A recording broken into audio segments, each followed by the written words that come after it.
मित्रांनो, राम आणि रावणातलं अनुपमेय असं युद्ध संपलं. बिभीषणाला लंकेचा राज्याभिषेक झाला.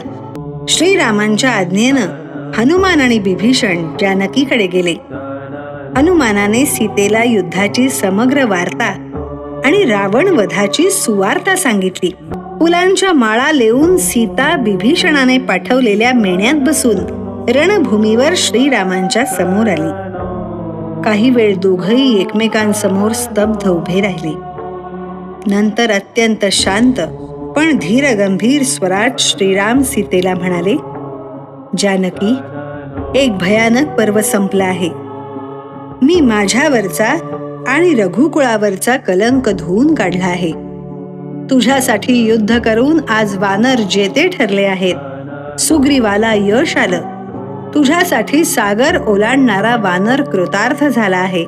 बिभीषणाला लंकेचं साम्राज्य मिळालं आहे. पण मैथिली, हे तुझ्यामुळे घडलं. मी हे तुझ्यासाठी केलं नाही, तर हे करणं माझं कर्तव्य होतं म्हणून केलं. दुष्टाच्या तावडीतून तुझी सुटका केली. माझं कर्तव्य संपलं. आता यापुढे आपला संबंध नाही. तू कुठेही जायला मोकळी आहेस. पतीचे हे भयंकर शब्द ऐकताच वेल कोसळावी तशी सीता कोसळली. जोर जोराने रडून शोक करू लागली. श्रीरामांची विनवणी करू लागली. पण श्रीराम काही सुद्धा न बोलता दगडाच्या मूर्तीसारखे अचल बसून होते. अखेर ती तेजस्वी स्त्री ताडकन उठली. लक्ष्मणा, तुझ्या भावाने मला कुठेही जाण्याची मुभा दिली आहे. मला जाण्यासाठी आता स्वर्गाशिवाय योग्य स्थान नाही. एका क्षणाचाही विलंब न लावता या इथेच लाकडाची चिता रचून अग्नी सिद्ध कर. मी सर्वांसमक्ष अग्निप्रवेश करीन. हे चराचरातील देवतानो, आदित्यादी दिक्पालानो, तुम्हा सर्वांना साक्षी ठेवून माझ्या पावित्र्य रक्षणासाठी मी अग्नीच्या स्वाधीन होत आहे. माझ्या पतीचं रक्षण करा. तिचे शब्द संपण्याच्या आत तिने चितेत उडी घेतली. सारी सेना दुःखाने हुंदके देऊ लागली, उसासे सोडू लागली आणि काही पळातच प्रत्यक्ष अग्निदेव चिता उद्ध्वस्त करून प्रगट झाले. स्वतः हाताला धरून त्यांनी सीतेला श्रीरामांच्या स्वाधीन केलं. ते म्हणाले, रामा, जितका मी पावन आणि शुद्ध आहे, तितकीच ही सीता शुद्ध आणि पवित्र आहे. तू हिचा स्वीकार कर.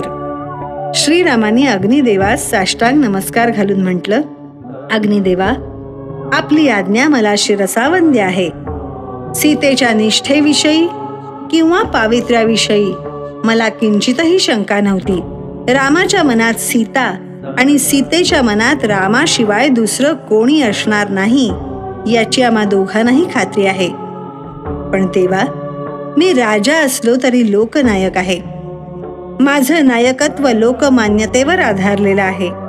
तीच माझी शक्ती आहे. लोकांच्या मनात त्यांच्या राणी संबंधाने कोणतीही शंका राहू नये म्हणून मला असं वागावं लागलं. मला क्षमा करा. देवा, माझी प्रजा हे माझं सर्वस्व आहे. तिच्या कल्याणाशिवाय मी दुसरा विचारच करू शकत नाही. या प्रजेचे नेते असणारे आम्ही दोघेही सर्व शंका आणि संशयाच्या पलीकडे असावं, हीच माझी निष्ठा आहे. कथासार. श्रीराम युवराज म्हणून आणि राजा म्हणून केवळ लोकांसाठीच जगत राहिले. लोकसेवेचं त्यांचं व्रत अखंड सुरू होतं. ते स्वतःला लोकांच्या मर्जीचा गुलाम मानित. ते वनवासाला निघताच अयोध्येची प्रजा त्यांच्या रथाच्या मागे निघाली आणि ते अवतार संपवून निजधामाला गेले. तेव्हा त्यांच्या विरहानं बेभान झालेले हजारो अयोध्यावासी त्यांच्या मागोमाग शरयूत विलीन झाले.